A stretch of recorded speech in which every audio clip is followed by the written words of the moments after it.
ये कह रहा था कि जो हम शास्त्रों से पढ़ते हैं, विद्वानों से सुनते हैं, वो शाब्दिक ज्ञान है। शब्दों से आपको पता चल गया कि हाँ मोक्ष ठीक है, मोक्ष में जाना चाहिए, मोक्ष में रहना चाहिए, संसार में नहीं रहना चाहिए, संसार कोई रहने की अच्छी जगह नहीं है। लोग आज आपको फिर झटका लगेगा कि ये संसार कोई रहने की जगह नहीं है। नहीं है, नहीं है। सुबह मैंने प्रवचन किया, एक माताजी ने फोन किया मुझे बम्बई से, बोले आप गुरुजी बड़े झटके लगाते हैं लोगों को।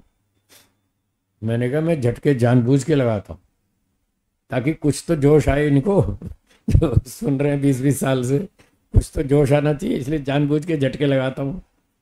बोले आप ऐसे झटके लगाते हैं सारे लोग घर छोड़ के भाग जाएंगे। मैंने कहा कोई नहीं भागेगा, 20-20 साल से सुन रहे हैं, वहीं चिपके हुए घर में, कोई भी नहीं आया निकल के। आप चिंता मत करो, कोई नहीं आने वाला।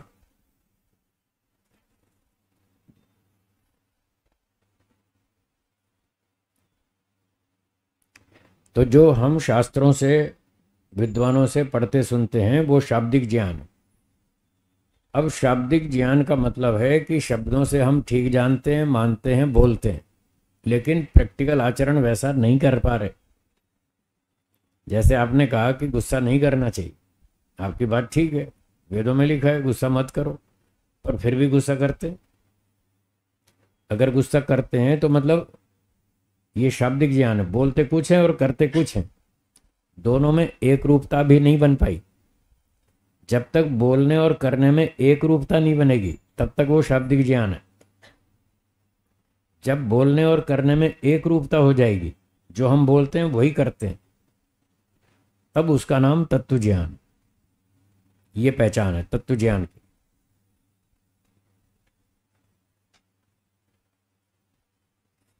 अब बोलने के लिए शाब्दिक ज्ञान देखिए कैसा है। क्या प्रकृति का कोई जड़ पदार्थ हमें 100% सुख दे पाएगा? नहीं दे पाएगा। आपने ठीक उत्तर दिया।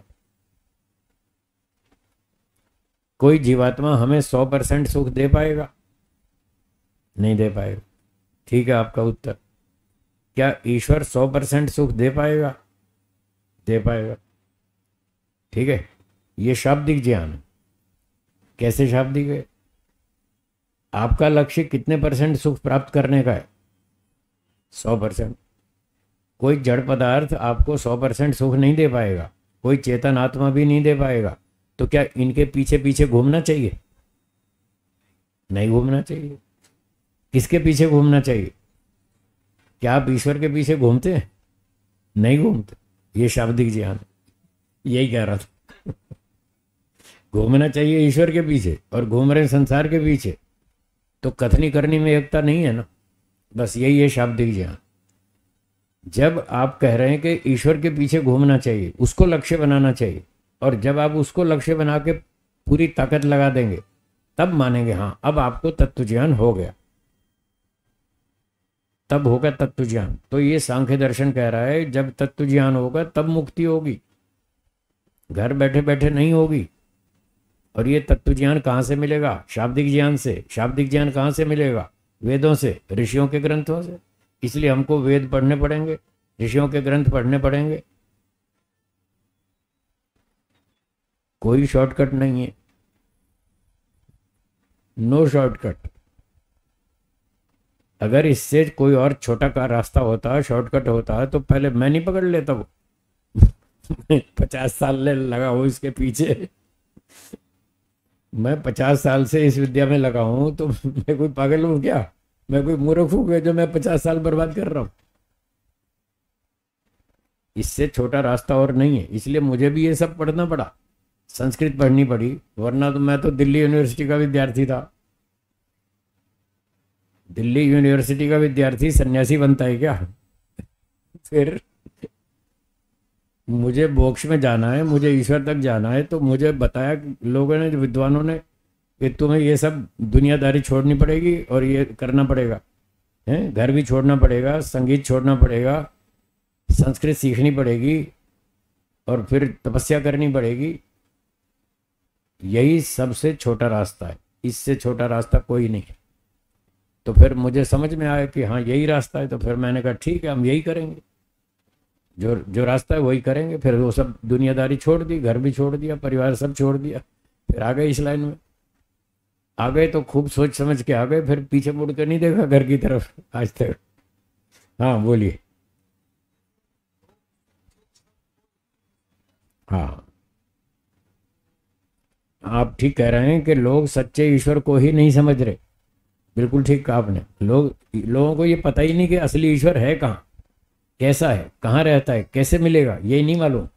क्यों नहीं मालूम? वेदों को नहीं पढ़ते, ऋषियों के ग्रंथ नहीं पढ़ते, इसलिए उनको यही पता नहीं कि ईश्वर है कैसा। जिसने कुछ सुना दिया और वो दिमाग में बैठ गया, बस उसी के पीछे पड़ गए। विचार नहीं किया, परीक्षा नहीं की, गहराई से जाना नहीं कि क्या जो मैं सुन रहा हूं, जो मुझे बताया जा रहा है वो ठीक भी है या नहीं। उसकी पहले परीक्षा करनी चाहिए। आप कपड़ा खरीदने जाते हैं, आपको कपड़े की पहचान नहीं है तो दो आदमी साथ लेके जाते हैं ना जिसको कपड़े की पहचान हो, भाई हमको अच्छा कपड़ा दिला लाओ, आप उसकी सहायता लेते हैं। आपको सोने के आभूषण खरीदने और आपको सोने की पहचान नहीं है, तो आप एक अच्छे बुद्धिमान को साथ लेके जाते हैं जिसको सोने की पहचान हो, उसकी सहायता से फिर आप ठीक चीज़ खरीद के लाते हैं। स्कूटर खरीदना हो, कार खरीदनी हो, मोबाइल खरीदना हो, लैपटॉप खरीदना हो तो किसी एक्सपर्ट की सलाह लेते हैं, हाँ या ना।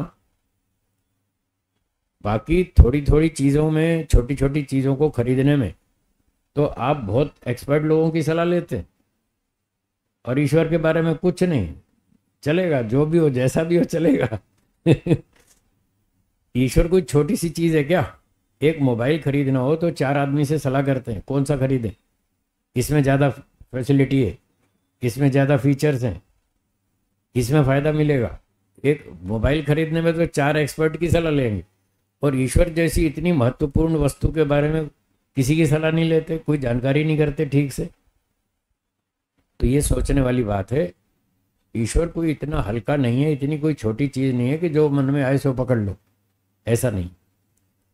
तो जो वेद के विद्वान हैं, वेदों को जानते हैं, उनसे सलाह लेनी चाहिए। जो इस लाइन में एक्सपर्ट है उनसे सलाह लो, भी हमें बताइए असली ईश्वर कौन सा है, कहाँ मिलता है, कैसे मिलता है, वहाँ तक कैसे पहुँचे, वो उसका ठीक रास्ता बताइए।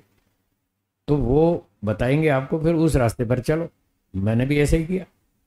मैंने एक गुरुजी ढूंढ लिए जो बढ़िया परफेक्ट गुरुजी थे, जो वेदों को और इस योग विद्या को जानते थे। तो मैंने पूछा, गुरुजी मुझे ईश्वर तक पहुंचना है, मोक्ष तक पहुंचना है। बोले हाँ हम बताएंगे। तो मैंने उनको समर्पण कर दिया और पूरे जीवन उनके समर्पित रहा। 40 वर्ष गुरुजी के समर्पित रहा। उन्होंने कहा जो मैं कहूँगा वो करना है, हिम्मत हो तो आओ, बहुत कठिन काम है ये, और जो मना करूँगा वो नहीं करना। समर्पण का मतलब ये होता है, जो मैं कहूँगा वो करना है, जो मैं मना करूँगा वो नहीं करना।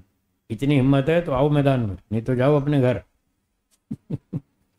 ये बात कही थी रोजड़ में गुरुजी ने। तो हमने कहा गुरुजी हम तो अब कूद गए, अब जिएंगे मरेंगे जो भी होगा, अब कूद गए, अब वापस नहीं जाएंगे, अब जो आप कहेंगे हम वही करेंगे। मैंने ऐसा कहा और वो किया, पूरे जीवन भर किया, और आज भी करता हूँ, वही करता हूँ जो गुरुजी ने बताया। तो ऐसे कल्याण होता है। ऐसे व्यक्ति को वो शाब्दिक ज्ञान फिर तत्व ज्ञान में बदल जाता है। तो जैसा गुरुजन रास्ता बताएं वैसा चलो, और अपनी मनमानी करेंगे तो फिर भटक जाएंगे।